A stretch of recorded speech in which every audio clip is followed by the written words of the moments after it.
League. I'm waiting for the other guys.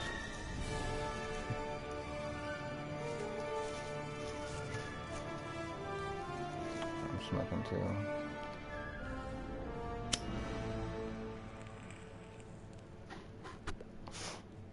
The good old what weed? Oh. Are you? Well, in Virginia we can grow it. I don't know if you can in. Yeah, we're legally allowed to grow up to 4 plants.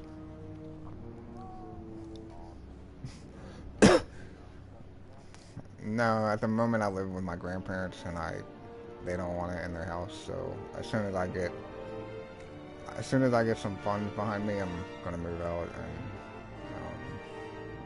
start growing again.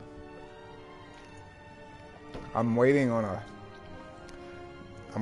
on the second interview for a $55,000 job, and then I'm really hoping I get this job, because if I get this job, then I'll be set for life.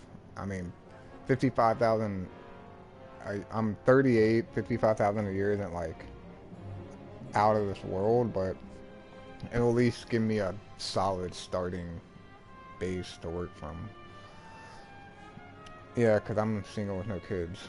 And like up till now, I've been making like 13 an hour, 14 an hour, 15 an hour, 16 an hour. You know, like I'm trying to find a job that will pay me what I'm worth. Like I'm not like 16 an hour is only 32,000 a year. It's not really that much.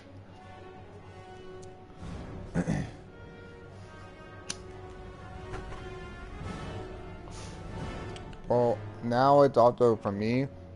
I work my ass off to get to 15 an hour. Now all these kids make 15 an hour. So I'm like, alright, well, if they make 15 an hour, I'm definitely worth more than that. So that's my mindset. I had another interview recently. So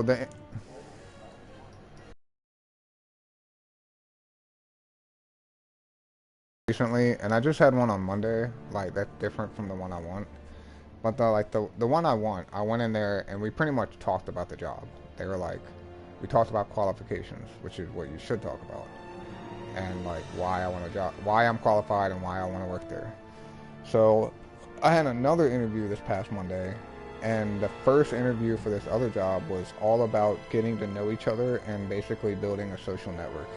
And I was just like, I don't think they liked me because I was very straight to the point. They were like, so why are you trying, they were like, why do you want to work for us? I'm like, or like, what drives you to like want to work for us, and like, what drives your goals right now? I'm like, honestly, like on the job, I want to do well. Like, I always do well on the job anyways, but like, honestly, like, as far as career searching right now, like, I'm going to be straight up honest with you. I'm applying for $50,000 a year jobs because I'm sick of being broke. Like, I'm applying for the jobs that I want, that I think I deserve, that I know I deserve, that I know I'm qualified for, and I'm also tired of being broke.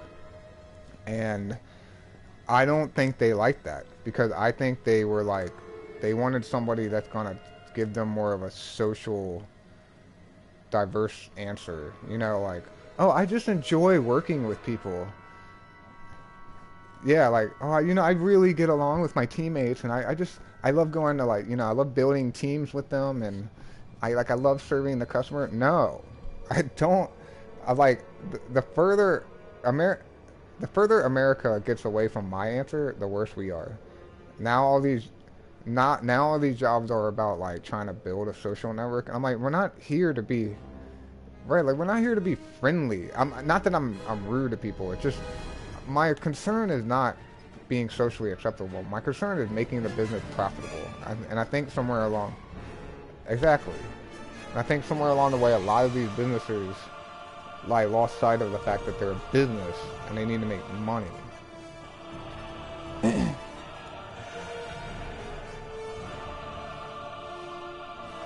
Exactly.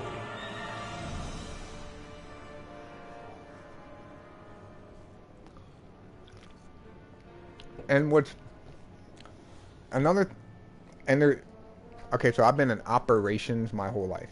And operations is different depending on the industry or the company. For example, operation in the grocery is like receiving, unloading, breaking down the trucks, ordering, all that stuff, right?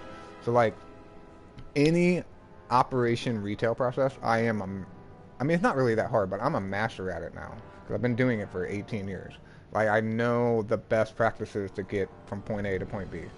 And one of two things have had to happen under Target. Whoever the regional VP of operations is, he either went along with it, and in this case, this man should never be near another operational process ever again, or he was pulling his hair out of it. If he was a good operations manager, then he's pulling his hair out of his head, like probably wanting to shoot himself, because the way in order to lose $11 billion, like your operations have to go to shit, like complete shit, like. And I know any operations manager who's worth their salary would be. I'd be flipping shit if they made me do operation in a certain way. Like basically, if they were like, no, you have to hire socially diverse people based on personality. I'd be like, are you nuts? So I'm gonna get all these people who are friendly to customers, but none of them know how to run a truck. I'm like, that'd be cool. I'm like, we have, but that's what's happening. That's what in a lot of these retail places I worked, they're hiring people who are very, very friendly, but they don't know how to do anything.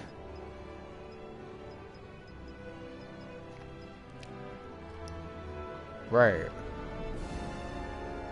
Yes. Yeah, definitely.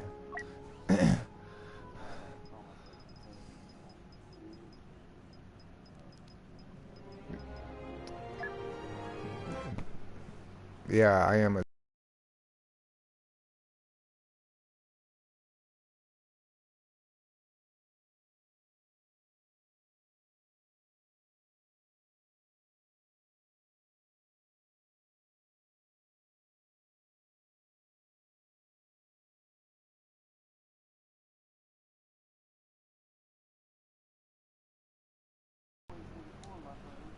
The 2024.